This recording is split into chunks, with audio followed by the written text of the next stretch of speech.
Hello friends, welcome to my channel Sushant Chess Wise. Today we are going to look at the first basic Rook Endgame position, the Lucena position. It is the one of the most important theoretical positions. So when we are pawn up in Rook Endgame and we try to promote the pawn to a queen, the opponent has various ways to stop the promotion of the pawn. In king and pawn endgame, what happens? If the king is ahead of the pawn, we have seen we are able to promote the pawn very easily. In rook endgames, it's most complicated because the opponent's rook and the king, they can try to stop our king from going away. Like we see here, the king is on the 8th rank, pawn is about to queen, but from one side the black king has stopped the movement of the white king, and from the other side the rook is not letting the king move. Okay, so this black rook is active. It was behind the passer and now it has blocked the king's movement. The reason white is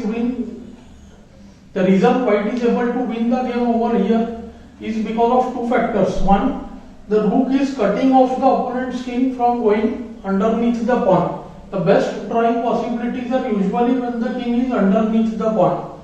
Second factor, we see that this pawn divides the board into two halves. Okay, so the king is usually supposed to be on the short side and the rook should be on the long side.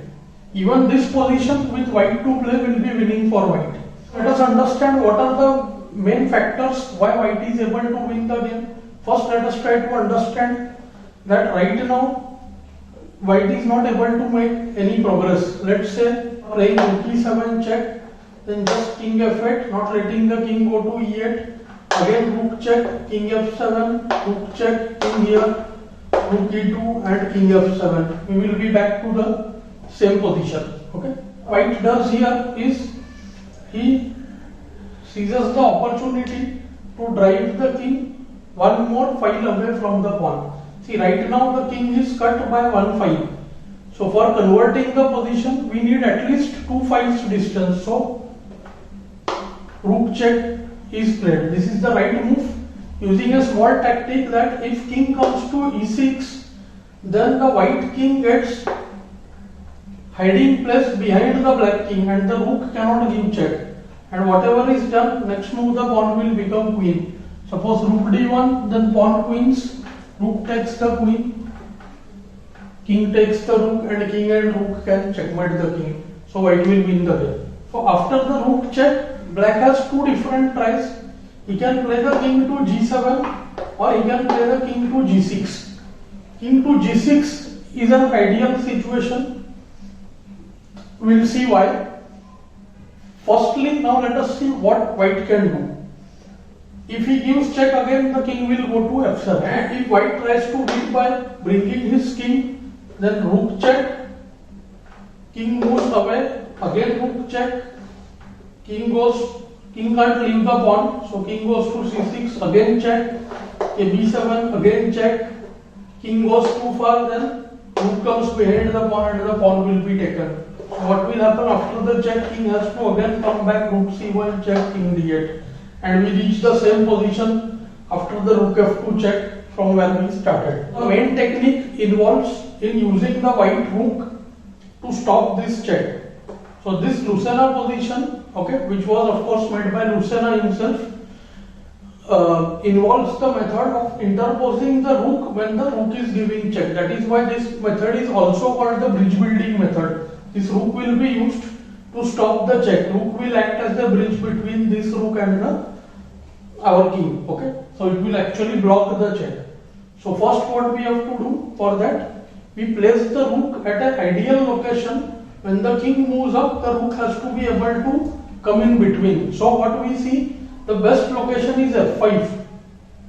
But let's say the king had moved to g8, then we could have just played the rook to f5, kg7, ke7, and now we see what? After re1 check, forced, otherwise pawn becomes queen, king moves to e5, rook d1 check, and the rook interposes on d5. And now what happens after the trade of rooks? the king can't go close enough to the pawn. That is why the gap of 2 files is very important.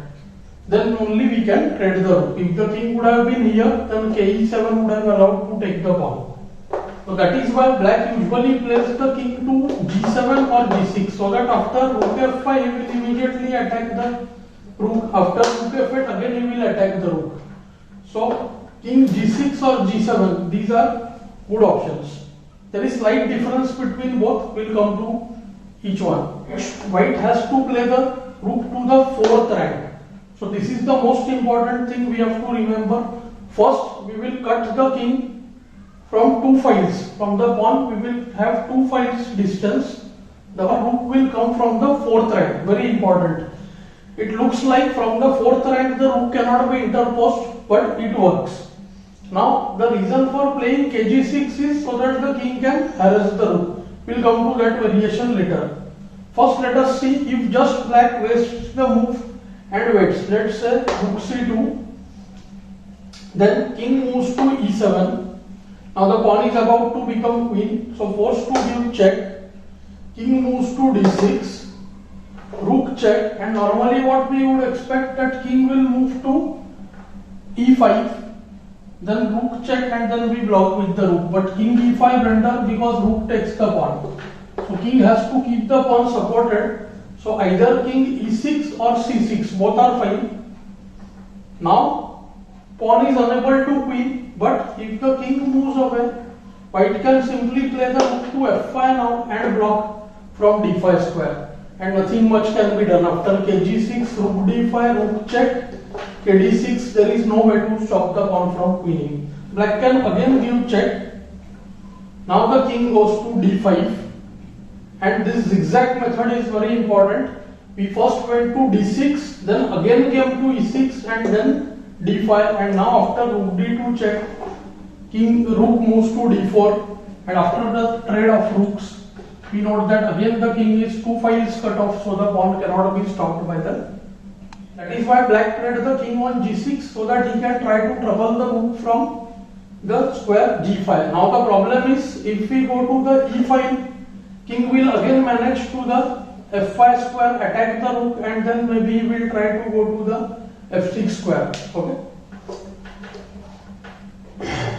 Here the best way is, now the king has left the control of the f8 square. So there are 2 ways to win. One, we control the queening square with the rook, which was not possible when the king was on g7. But now the king is far away from g7. So rook moves to f8, king g6, and now king simply will walk away from the pawn, and there is a method to attack the rook. So rook check, kd6, again rook check, only way otherwise the pawn queens, kc6, keeping the pawn supported, and after rook c2 check, king just needs 2 files to harass the rook. So king will start moving zigzag towards the rook. King b5, rook check, king c4, rook check, and here in fact we can do kd3, after which it's not possible to give up the rook for the pawn. By the way, kb3 also wins, rook d2, d8 queens, rook takes d8, and white takes rook d8, and king and rook can easily checkmate the king. This is the basics of the Lucena position. Rook endgames are very detailed and very complex. They look very simple at first sight. Today we saw the mechanism how pawn up can be won. Next time I will try to cover a position where we will see in which cases pawn down position can be drawn. Okay, I hope you are enjoying these lessons. Do like, share and subscribe the channel. Thanks for your time.